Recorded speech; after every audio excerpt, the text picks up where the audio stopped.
تو کراچی کے تو ڈائنامکس ڈفرینٹ ہے, جو ایک ملک کے ہوتے ہیں اس طرح کے ہوتے ہیں.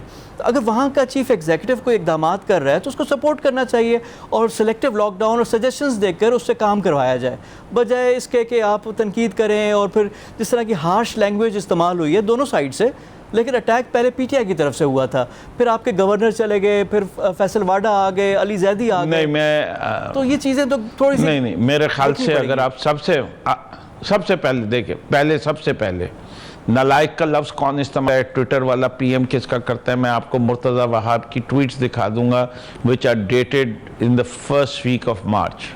سعید غنی کے دکھا دوں گا, ناصر. تو جو آپ کا امپریشن ہے وہ غلط ہے. ہم نے بہت برداشت کی جب وہ حد سے آگے نکل گئے. شیلا رضا کی ٹویٹس دیکھ لیجئے, جو انہوں نے وزیر اعظم کے والد صاحب تک کو نہیں بخشا, اور وہ بھی تھا 4 اپریل کی ٹویٹ. آپ دیکھیے تو کہ کیا کیا جا رہا ہے. دیکھیں سب سے بڑی بات یہ ہے کہ وہ غلط بات ہے, آگے چلے. 2 wrongs don't make a right. I agree with you, but دیکھیں پرابلم کیا ہے. there is a difference of opinion between us and PPP. Karachi شہر میں 40% لوگ کچی آبادیوں میں رہتے ہیں. کچی آبادیوں میں 10 فٹ بائی 10 فٹ 12 فٹ کے کمرے میں 8 سے 9 لوگ سوتے ہیں. گھروں کے درمیان فاصلہ 3 فٹ کا ہوتا ہے گلی کا, اور اس کے اندر بچوں کو آپ بند نہیں رکھ سکتے. وہ سب سڑکوں پہ کھیلتے ہیں اور میدانوں میں کھیلتے ہیں, اور وہاں کرونا کا social distancing is not possible. بلدیہ ٹاؤن چلے جائیں, میرے پہلوان گوٹ میں اس وقت جو ہے سیل ہوا ہے, یہاں فزیکلی پاسبل نہیں ہے. یہ ٹی وی پہ آ کے کہنا تو بہت اچھا لگتا ہے, لاک ڈاؤن کر لو, سوشل ڈسٹینسنگ کر لو. وہ سوشل ڈسٹینسنگ کرے گا کیا؟ یہ اسی قسم کا صورتحال ہو جاتی ہے جس کو آپ کہتے ہیں کہ رادر دین پریونٹنگ کرونا, ہم نے کرونا کے انکیوبیشن سینٹر کریٹ کر دیے جب آپ نے لوگوں کو کچی آبادیوں میں بند کر دیا. اور اس وقت جتنے کیسز آ رہے ہیں آپ یہ دیکھ سکتے ہیں کہ اس کی صورتحال یہ آ رہی ہے کہ 80 to 90% کراچی کا کیس جو آیا ہے وہ کچی آبادی سے آ رہا ہے. اور یہ صورتحال ہے. اور یہ بات ہم چیف منسٹر کو سمجھا رہے ہیں. ہمارے لحاظ سے جیسے ہی ایسی آبادیوں میں سے ایک کیس آئے تو آپ کو جو آدمی افیکٹ ہو اس کو آئسولیشن سینٹر میں لے کے جائیے, اس کے خاندان والوں کو کوارنٹین سینٹر میں لے کے جائیے اس کو, اور اس محلے کو سیل کر دیجئے کہ دیکھا جائے کہ 2 ہفتے میں کوئی اور کیس تو نہیں آتا, اور وہاں ایکسٹینسو ٹیسٹنگ کر لیں. یہ طریقہ کار ہے جس کو ہم بار بار آپ کے میں. اب آ جاتے ہیں آپ کی جماعت کے بارے میں بات کرتے ہیں. ویسے جنرلی تھوڑا سا ایز اے نیوٹرل میں تھوڑا سا ایک نقشہ کھینچتا ہوں سر, اس کے بعد پھر آپ سے سوال ہوگا. یہ تھا کہ پیپلز پارٹی سندھ میں بلا شرکت غیر اقتدار کا ہے, کوئی ان کو چیلنج نہیں تھا. پھر ایم کیو ایم شہری علاقوں میں تھی, اور پی ٹی آئی ایک چیلنج کے طور پہ ابھری. آپ لوگوں نے ایم کیو ایم کو بھی پیچھے کیا, کراچی جیسے شہر میں بھی آپ لوگوں نے سیٹیں لیں, اور باقی جگہوں پہ بھی جو سندھ گورنمنٹ پیپلز پارٹی کے خلاف جو ایک آپشن آ رہا تھا وہ پی ٹی آئی کا تھا. لیکن اب جو موجودہ کرونا کی صورتحال ہے اس میں سرپرائزنگلی جو پیپلز پارٹی کی گورنمنٹ ہے اس کو بڑی پذیرائی مل رہی ہے. یعنی لوگوں نے کہا کہ جو رسپانس, کیونکہ آپ کا نیریٹو بنا ہوا تھا کرپشن کا, انکمپٹنس کا, وہ لوگوں نے کافی بائی کیا ہوا تھا, میڈیا میں بھی یہی تھا. لیکن کرونا کی ہینڈلنگ میں سندھ گورنمنٹ ذرا اچھے مارکس لینے شروع ہو گئے. تو پی ٹی آئی میں تھوڑی سی بے چینی پیدا ہوئی. پی ٹی آئی نے پھر اٹیک کیا, پھر آن گراؤنڈ نظر آنے شروع ہو گئے. گورنر صاحب, پھر آپ کے ایم این ایز ہیں وہ نظر آنے شروع ہو گئے, اور انہوں نے آ کر سندھ گورنمنٹ پہ زیادہ اٹیک کرنا شروع کر دیا. جو چیزیں تھیں اور جو پولیٹیکنگ ہے وہ ساری آنی شروع ہو گئی. اب اس سارے دورانیے میں جو آپ کی جماعت ہے اس میں بھی گروپنگز کی 1.5 سال سے باتیں ہو رہی ہیں کہ مختلف گروپس ہیں. اب شکست و ریخت شروع ہو گئی ہے, لوگ اب یہ کہنا شروع ہو گئے ہیں. آج ایک نجیب ہارون صاحب آپ کے ایم این اے ہیں کراچی کے, انہوں نے بھی ریزائن کر دیا. تو یہ ساری کہانی ہے کیا؟ جی دیکھیں, پہلی چیز تو یہ ہے کہ کون سا خاندان ہے, کون سا گھر ہے جس میں آپس میں کبھی نہ کچھ کھٹ پٹ نہیں ہوتی. تو یہ ہوتی رہتی ہیں, اور یہ پی ٹی آئی ایک بہت بڑی فیملی ہے. پہلی چیز تو میں آپ کے اس اسٹیٹمنٹ سے ٹوٹلی ڈس ایگری کرتا ہوں کہ پذیرائی مل رہی ہے. وہ جس وقت مراد علی شاہ صاحب نے بالکل ویسٹرن امریکہ جیسے فیصلے کر رہے تھے اور کام جو کر رہے تھے وہ کسی بنانا ریپبلک کی طرح سے زمین پہ کر رہے تھے, تو وہ تو ان کا تو پول کھلنا تھا, کلائی کھلنی تھی, وہ کھل گئی 3 ہفتے کے اندر کہ کیا صورتحال ہوئی.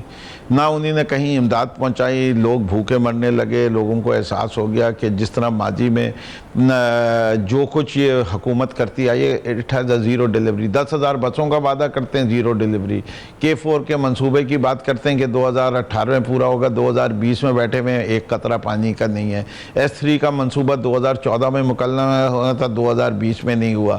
سندھ کے جسٹس ہانی کی رپورٹ ہے کہ 90% لوگوں کو گندا پانی پینے کو ملتا ہے. وہاں کے بیسک ہیلتھ یونٹس کے حالات دیکھ لیجئے تو وہاں نہ دوائیاں ہیں, نہ ڈاکٹر موجود ہوتا ہے, نہ ایمبولنس ہوتی ہے. تو آپ جس شعبے کو دیکھیں, یہ واحد صوبہ ہے جہاں شرح خواندگی کم ہوئی ہے, 44% سے 42% ہو گئی. جہاں آپ سوچئے کہ 85% آف دی پرائمری اسکول سے سیکنڈری اسکول میں ڈراپ آؤٹ ریٹ ہے. اس سے کہ جس صوبے میں 40,000 پرائمری اسکول ہوں اور صرف 4,000 سیکنڈری اسکول ہوں, تو وہ چھٹی جماعت میں بچے جائیں کیسے؟ اس سے کہ یہ صورتحال, اور اس کے اوپر مراد علی شاہ صاحب کی کیا تعریف ہے. یہ تو ہم نے ان کو بے نقاب کر دیا ہے. اور یہ جو وقتی طور کے اوپر اگر انہیں نے کچھ براؤنی پوائنٹس حاصل کرنے, اور ہم تو کہتے ہیں کہ اچھی بات تھی, ہم نے تو انہیں سپورٹ کیا کہ انہیں نے کوشش کی کہ کرونا کو کنٹین کیا جائے, وقت سے پہلے شروع ہوئے, تعریف کے قابل ہے.